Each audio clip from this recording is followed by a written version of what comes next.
দিয়ে ফেলল। তারপর ফিরে এলো প্রাসাদে। ফজরের সময় হয়েছিল। রাজকন্যার ঘরে প্রবেশ করে তিনি তাকে আলতোভাবে জাগালেন। রাজকন্যা প্রথমবার পূর্ণ চেতনায় চোখ খুলল।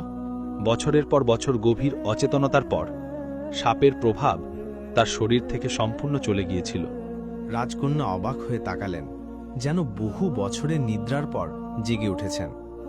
রবিও তাকে আদর করে তার অবস্থা জিজ্ঞাসা করল। তিনি বিস্ময়ে অদ্বন্দ্ব মিশ্রিত কণ্ঠে বললেন, আমি যেন পুরোপুরি সুস্থ বোধ করছি।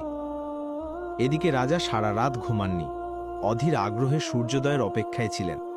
আলো ফুটতেই তিনি দ্রুত পায়ে মেয়ের ঘরে ছুটে গেলেন।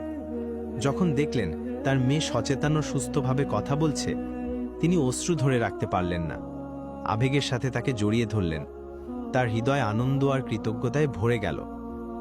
তারপর রবিউর দিকে ফিরে গিয়ে দুই হাতে তার হাত ধরে বললেন, তুমি তার জীবন বাঁচিয়েছ, ঈশ্বর তোমাকে প্রতিদান দিন। এবং প্রতিশ্রুতি মতো রাজা তার মেয়েকে রবিউর সাথে বিয়ে দিলেন এবং তাকে অর্ধেক রাজা। কিন্তু রবিউ গর্ব আর সম্মানের সাথে ভদ্রভাবে তা প্রত্যাখ্যান করল। মহারাজ, তার মান রক্ষাই আমার জন্য সবচেয়ে বড় পুরস্কার, আমার শক্তির প্রয়োজন নেই। রাজা তার এই উদারতায় খুশি হলেন এবং তার পরিবর্তে তাকে বিপুল সম্পত্তি দান করলেন। তার মেয়েকে তার নতুন স্বামীর সাথে একটি ভব্য অনুষ্ঠানে বিবাহ